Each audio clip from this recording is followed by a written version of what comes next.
నేను వినయ్. హాయ్ వినయ్. మీరు ఒకప్పుడు హోటల్‌లో పని చేశారంట కదా! అవును. ఆ హోటల్ ఓనర్ పైన కేసేసారంట కదండీ! అవునా? వాయమ్మో! ఇచ్చులు కచ్చకాయలు అన్నీ అడుగుతుండర్రా.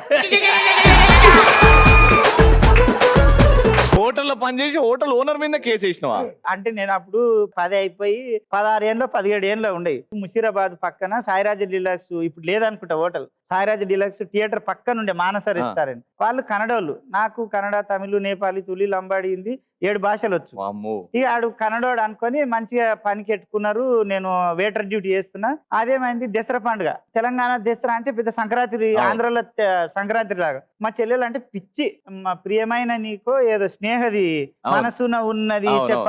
ఆ సినిమా రిలీజ్ అయింది. ఆ గాగ్రా చూస్తే మొత్తం మా చెల్లెలే గుర్తొచ్చింది. నా జీతము ఎంత 600 నెలకి. ఆ గాగ్రకి ఎంత 1400 ఉన్నది. 2 నెలల జీతం పెట్టి ఆ గాగ్రా కొని మా చెల్లెలకి సైండీల్ చెప్పులు వేసి కొనుక్కొని అన్ని ఏంటివేంటివో గాజులు బోజులు అన్ని కొన్నా. పోయి మా చెల్లెలకి డ్రెస్ వేసి దసరాకు జమ్మికోవాలని కొని ఆయన షేటుకు చెప్పిన ముందే, అయ్యా నేను పలానా తారీఖు నేను వెళ్ళిపోతాను. ఆడు బాడకావు గాడు పంపిస్తా అన్నాడు. ఎల్లుండి పండుగ.